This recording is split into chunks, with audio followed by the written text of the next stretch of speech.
Olá. Então chegamos a uma parte bem importante, que é quando a gente começa a falar sobre a saúde mental e o trabalho. A organização do trabalho saudável, então, é aquela em que o coletivo de trabalho entende e pode dar sentido ao seu fazer. É aquela em que a gestão dá abertura e possibilita a atualização, o intercâmbio, a pesquisa, a supervisão de equipe e contato dos trabalhadores e trabalhadoras com as suas entidades, no sentido de romper a alienação e a burocratização do trabalho. É aquela organização em que as associações populares lutam juntas por condições de trabalho justas e direcionadas à construção da cidadania. É evidente a necessidade de um envolvimento cada vez maior dos sindicatos, principalmente na questão da saúde como objetivo de luta. Há a necessidade da organização dos trabalhadores e trabalhadoras para a abertura de novos espaços de diálogo e de luta coletiva, implicadas na política, né? Não na política partidária, mas na política como ato político de vida diária. Para a gente ter uma lembrança, no último eixo, a Política Nacional de Saúde dos Trabalhadores estabelece os direitos básicos em saúde do trabalhador. Em relação aos portadores de deficiência, estabelece o direito ao trabalho, o acompanhamento em saúde, a reabilitação e a reinserção no trabalho, bem como a aposentadoria especial. É direito aos portadores de sofrimento psíquico exercer a garantia constitucional do trabalho. E é perceptível o entendimento de que a saúde mental do trabalhador não é uma preocupação generalizada do movimento sindical. Em geral, tanto nos sindicatos quanto nos serviços de saúde do trabalhador e até na perícia médico-previdenciária, os problemas de sofrimento psíquico chegam travestidos sob formas de manifestação orgânica, como problemas funcionais com a chefia ou organização do trabalho em geral, ou ainda como problemas e atritos nas relações interpessoais fora do trabalho. Com o tempo da construção de uma relação de confiança e respeito, a gente acredita que é possível diagnosticar o sofrimento psíquico grave, que é subjacente em muitos desses casos. Por isso, na atual circunstância, existe a necessidade do reconhecimento do nexo de causalidade entre o trabalho e a organização do trabalho no aparecimento dos agravos psíquicos e de minimizar a prática recorrente de tentar localizar o problema mental nas características individuais de cada um e negar a relação que isso tem com as condições de trabalho e da vida dessa pessoa. É necessário também ressaltar as dificuldades que enfrenta o trabalhador com o sofrimento psíquico, de procurar o tratamento, de ele buscar o reconhecimento do nexo com o trabalho sozinho. Isso porque, para ele, os médicos das empresas nunca vão tentar estabelecer esse nexo, né? Então, o sindicato também está despreparado para defender eles nesse aspecto, e quando é reconhecido, no caso do sistema federal, né, e no estado não é diferente, mas a gente não usa a mesma instituição para isso, o trabalhador é enviado para o INSS, por exemplo, e vai encontrar ali alguém que diz que o problema dele é individual, que não tem nada a ver com as condições de organização do trabalho e que ele vai ter que lidar com isso sozinho e afastado do trabalho.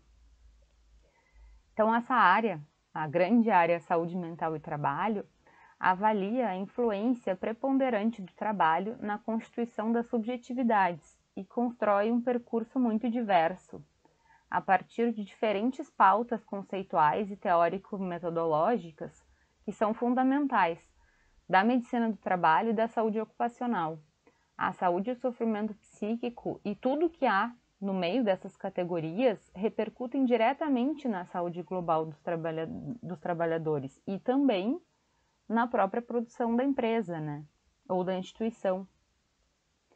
A análise da saúde e da doença como dualidade, é ou uma coisa ou outra, possui uma historicidade associada ao discurso médico, né? A concepção de doença, nesse campo referenciado, possui três aspectos a serem ressaltados. A doença como ausência da saúde, a individualização na análise dos processos de adoecimento e a necessidade de classificação e diagnóstico das doenças que orientou o olhar médico para a doença e o seu espaço de visibilização no doente na sociedade. Esse fato possibilita a criação do espaço da clínica. E na clínica, o saber médico, técnico, científico do psicólogo exerce um poder de falar sobre a morte e o adoecimento, legitimando essas questões. E nas limitações que são impostas pela concepção tradicional de saúde mental, ressaltando essa matriz individualizante, a busca da essência de uma doença e a construção de um setting terapêutico clássico para isso, né? São limites que colocam a necessidade de um redimensionamento da noção de construção psíquica e social das subjetividades individuais, Ou seja, eu não construo minha saúde mental sozinha. Eu preciso de um grupo familiar, eu preciso de uma comunidade, eu preciso de políticas públicas, eu preciso de um contexto geral para poder construir a saúde mental, né? Sozinha eu não consigo nada. E não existe doença independente de um modo de expressão. A representação da causalidade, ela é indissociável da própria causalidade que a produz. O sintoma não é gratuito, né? O aparecimento de um sintoma, ele é um alerta. O sofrimento daquele trabalhador, servidor que falta ao trabalho, advém de uma crise de identidade, porque a ênfase no caráter normativo da identidade psicológica implica em adotar certos padrões de sentimentos, de comportamentos e excluir outros. Ou seja, algumas coisas são normais, então existem formas que tu pode atuar ou não, né? E a norma psicológica é coercitiva, não apenas no campo de trabalho, evidentemente, né? Mas é internalizada como universal. Essa qualidade é facilmente percebida porque ela é internalizada e ela é entendida como natural. A gente tem uma prescrição de determinados comportamentos que são aceitáveis ou que não são aceitáveis e que excluem a dimensão de sofrimento que isso pode causar. Né? A identidade social do sujeito é muito atrelada ao fato dele ser um trabalhador e é associada à ideologia do trabalho livre. Isso cria uma ideia do trabalho como algo natural. E a impossibilidade que a gente tem de relativizar essa norma também é um núcleo importante do sofrimento. As representações construídas sobre os processos de saúde e adoecimento e trabalho não trabalho podem aflorar as vivências de sofrimento. Evidenciar também as ligações que existem entre a pressão originada na organização do trabalho e as defesas que podem ter sido construídas coletivamente pelos trabalhadores diante dessas pressões, ou seja, saber quais são essas estratégias coletivas, né, de defesa contra o sofrimento psíquico que os trabalhadores buscam e algumas vezes alcançam. Essas estratégias que visam evitar o sofrimento advindo dessas situações e da pressão do ambiente de trabalho, ao descrever as estratégias de defesa coletivas que se desenvolvem como uma forma de proteção e ao mesmo tempo como um sintoma de situações de pressão no trabalho, a gente pode compreender como, no momento do afastamento do trabalho, essas estratégias se rompem. O resultado disso é que esse trabalhador passa a enfrentar de forma isolada e individual as consequências de um ambiente de risco, do qual ele se defendia e passa a se materializar na forma de uma doença ou de uma incapacidade. Esse também é um aspecto importante da fonte do sofrimento psíquico, né? E diferentes abordagens do sofrimento mental nos levam a pensar ele sob dois aspectos diferentes. O sofrimento que advém, então, dessa quebra do traço identificatório de ser trabalhador, associado ao não cumprimento de normas pautadas nas representações sociais, e o sofrimento advindo das pressões da organização do trabalho e da pressão que já existe ali de antemão. A gente também lembra aqui da vulnerabilidade maior de algumas pessoas, né, com relação a esse tipo de pressão, e também que essas duas dimensões estão expressas na experiência dos trabalhadores afastados do trabalho por adoecimento profissional, porque de um lado a gente tem essa quebra de identidade do trabalhador, ocasionada pelo afastamento do trabalho, ou seja, eu não estou trabalhando, então quem eu sou, o que eu estou fazendo, e de outro lado, pela existência desse limite das estratégias defensivas, né? O limite é sair. Acabaram as estratégias que eu tinha para me defender e para me proteger desse sofrimento. Nesse caso, o aparecimento do adoecimento profissional nos coloca no alto a fragilidade dessas estratégias, né? E o adoecimento é um fato concreto. Ele se deve também às condições adversas e arriscadas de alguns locais da condição de trabalho, cujas consequências se expressam no cotidiano desses trabalhadores. Então, como saber sem ouvi-los, né? Os trabalhadores, nesse caso, a gente utiliza a metáfora do muro, evidenciando o isolamento a que eles estão submetidos, né? Quando eles, em função do adoecimento e em função do adoecimento, e em função do afastamento do trabalho. Esse isolamento pode remeter a uma situação da exclusão de várias relações sociais, né? O trabalho também é um local onde a gente compõe as relações sociais da nossa vida e do nosso cotidiano, e também evidenciam todo o espaço público e de trânsito que está referenciado no trabalho. Qualquer sofrimento psíquico, então, com a quebra desses traços identificatórios, mesmo fora do trabalho, vai afetar toda a área social e toda a implicação que tem nas relações sociais desse sujeito. Especificamente aqui, o adoecimento que tem a origem vinculada no trabalho possui características muito específicas, por ser o trabalho central na organização da nossa sociedade. A partir do aparecimento dessa doença, ou pelo menos do se dar conta dessa doença, os trabalhadores empreendem o que a gente chama de uma via crucis pela burocracia do Estado, tanto no que diz respeito à atenção e assistência à saúde, quanto no reconhecimento legal dos direitos sociais que ele tem. Não é fácil chegar até um diagnóstico, não é fácil buscar ajuda e não é fácil ter que lidar com toda a burocracia que isso envolve no ambiente de trabalho também. Esses aspectos sugerem o valor atribuído à força de trabalho e ao papel da medicina como ainda ocupando esse lugar justificador e legitimador.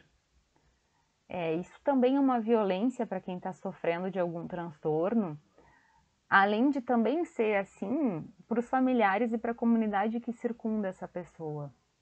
A estratégia do silêncio é uma forma de evitar a formação de processos coletivos que discutam o risco e pressionem para a alteração das condições de trabalho que possam ter provocado esse tipo de adoecimento. E nesse caso, o papel dos médicos nas empresas e da perícia médica na Previdência Social, muito parecido lá com aquilo que acontecia antigamente, muitas vezes acaba sendo entendido pelo trabalhador como uma defesa do interesse da empresa, né? E não do interesse dele, não do interesse de que ele volte a ser produtivo, não o interesse de que ele possa ser um trabalhador competente porque ele está saudável. E esse jogo, onde está implicado o silêncio, a suspeita, isso se constitui um elemento estruturante da vivência do sofrimento, né? E podem ser analisados sob o enfoque de uma coisa que o De Jur chama de ideologia da vergonha. ela se traduz num sentimento coletivo de vergonha, invisível, que faz com que os trabalhadores evitem demonstrar o seu adoecimento em razão de uma concepção dominante, pautada pela acusação de quem está doente. E é óbvio que isso acontece muito mais com transtorno psíquico, né? Porque é difícil, eu uso muito essa metáfora, inclusive com as pessoas a quem eu acolho, que é um transtorno psíquico como uma doença crônica, não deveria ser alvo de vergonha, né? Ninguém vai culpabilizar uma pessoa porque ela tem diabetes ou porque ela tem pressão alta. Ela precisa mudar alguns hábitos individualmente? Sim, precisa. Mas isso não significa que ela seja culpada pelo adoecimento. E é muito curioso que com o adoecimento psíquico isso esteja classicamente conectado com a culpa, né? E esse sentimento de vergonha que passa por essa acusação de quem está doente também acaba fazendo com que o adoecimento seja tratado como um processo individual, né? E no momento em que a gente pode apontar algo do coletivo, algo familiar, algo do trabalho relacionado a isso, essas evidências e esses sintomas passam a ser negados. E a consequência é que os trabalhadores se sentem sós e responsáveis pelo próprio adoecimento e responsáveis também pela forma como eles vão ter que voltar a buscar a sua saúde.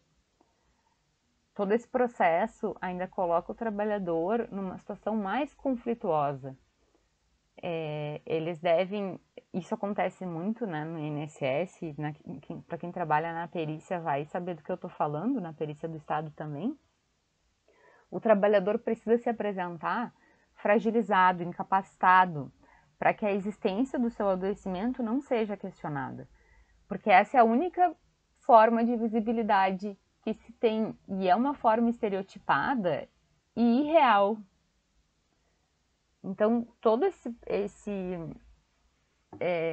essas formas utilizadas para evitar a fragilidade e a incapacidade advinda da situação deve ser demonstrada ao inverso para o profissional da área da saúde que está te prestando assistência ou que está te submetendo à perícia. A possibilidade do acesso do trabalhador aos direitos sociais passa pela comprovação de uma incapacidade, fragilidade ou improdutividade. Isso, simbolicamente, para o sujeito é devastador. A saúde, por outro lado, seria a possibilidade de não ser normativo e ser normal. Instaurar normas de vida que possibilitem lidar com a nova situação a partir do adoecimento. A existência do patológico não se coloca em oposição ao normal, mas é uma necessidade de redimensionar qualquer tipo de normalidade, né? Aqui a gente atenta muito, e já estamos encerrando, mas aqui a gente atenta muito para esse fato, né? O que é o normal? Para mim, o meu entendimento, o normal é o que me ensinaram que era normal, né? Então, se eu não me enquadro dentro dessa suposta normalidade, eu tô doente, eu tô errado e eu não tenho direito de construir novas formas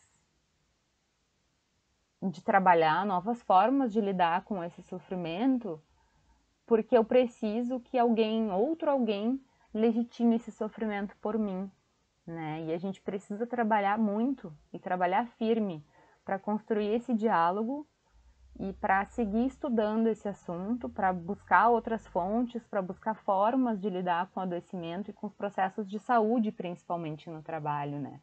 A gente entende, como eu falei antes, né? O Dejur tem essa frase maravilhosa que fala que o trabalho é uma intervenção do homem sobre a natureza, sobre a cultura e sobre a própria vida. É um ato de se transformar, né? E isso é produção de saúde. Então a gente precisa buscar focos de saúde, né? A gente precisa buscar momentos em que a gente consiga encontrar o prazer no trabalho, né? E não lutar pelo mínimo, lutar para continuar saudável e para poder continuar produzindo, Isso é o mínimo, isso já deveria estar posto para todo mundo, né? E nem sempre tá. Então eu convido a todos vocês para que a gente possa continuar estudando isso, para que a gente possa se engajar na nossa própria saúde, na saúde do colega, na saúde do coletivo. Quanto mais a gente estiver atento, mais a gente vai conseguir produzir mudanças na nossa vida e eu tenho certeza que elas vão ter resultados muito satisfatórios a longo prazo. Então é isso. Como eu disse antes, quem tiver interesse pode me chamar. Eu vou deixar o meu e-mail no telefone disponível. Muito obrigada pela atenção. Muito obrigada pelo cuidado. Eu espero que vocês tenham conseguido absorver e que eu tenha sido minimamente capaz de transmitir esse conteúdo que é tão importante, mas que é tão difícil de falar sobre. Obrigada.